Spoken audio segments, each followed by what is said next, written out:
Old Miss coach Kermit Davis is out with a few games left in the regular season. It was his 5th year in Oxford. He was hired 5 years ago from Middle Tennessee State, where he did a good job at the end there. Went to the tournament his first year, but it has been mediocre, and that's probably being kind. This year they are tied for last in the SEC, so they parted ways with Kermit Davis. I'm told there was a mutual decision why they did it now, that it wasn't the school and Keith Carter just saying, you know what, it was mutual of why now and why not at the end of the year. My question to you, let's move on because I don't think there was any big shock that this move was made. Let's talk about what's next for Ole Miss. They have a new facility. They don't have great NIL, but it's a bottom tier job in the SEC for sure. The names that I've heard, Chris Beard, who was fired at Texas for off the court issues earlier this year, Dusty May, the FAU head coach, who's done a fabulous job this season, and they're going to get in the tournament most likely as the only true one bid at-large team, and he's got a connection because he coached with Mike White, who played with Keith Carter, the AD at Ole Miss. Will Wade, another name, kind of like Chris Beard a little bit. Then you got a couple mid-major guys, Grant McCaslin. He could be in the mix from UNT, but do they go the mid-major route again after it didn't work with Kermit? I mean, obviously, look, it comes down to connections, right? Keith played for Rod Barnes when he was there.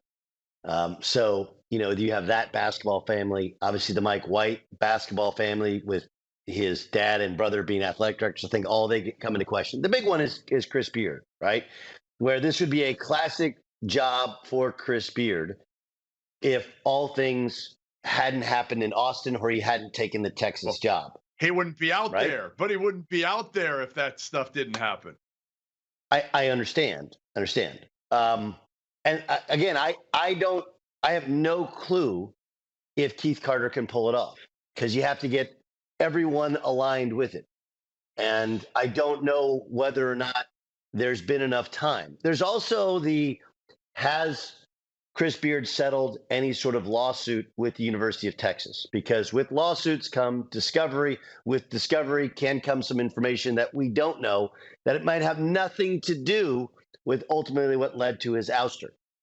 But, I mean, it's not close. I love Dusty May and what he's done, but Chris Beard's done that at 3 different schools, right?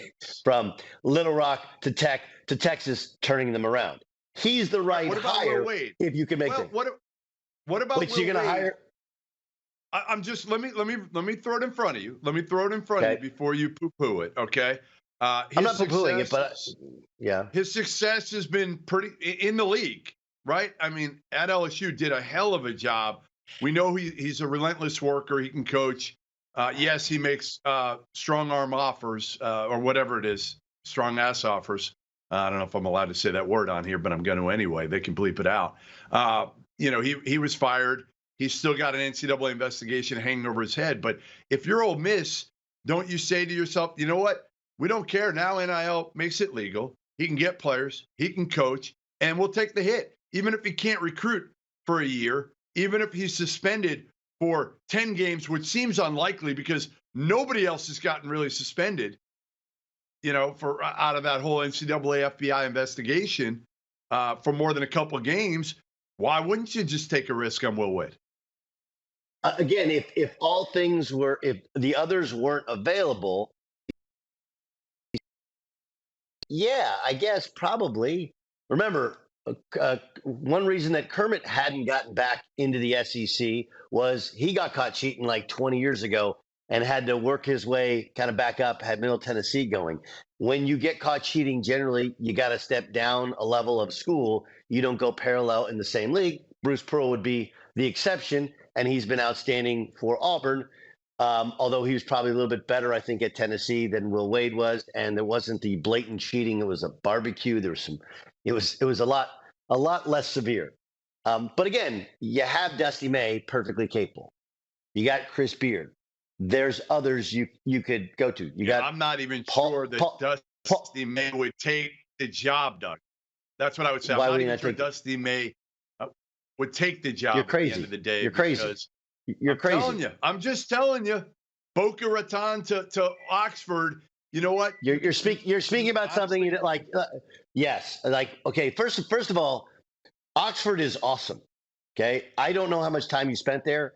I've spent two different trips there with Andy Kennedy. Andy Kennedy loved it. Okay, you have a classic look. Think of what Mississippi is as an outsider. You go there, and as a town, it's really really cool. And the facilities are great, and they're reasonable.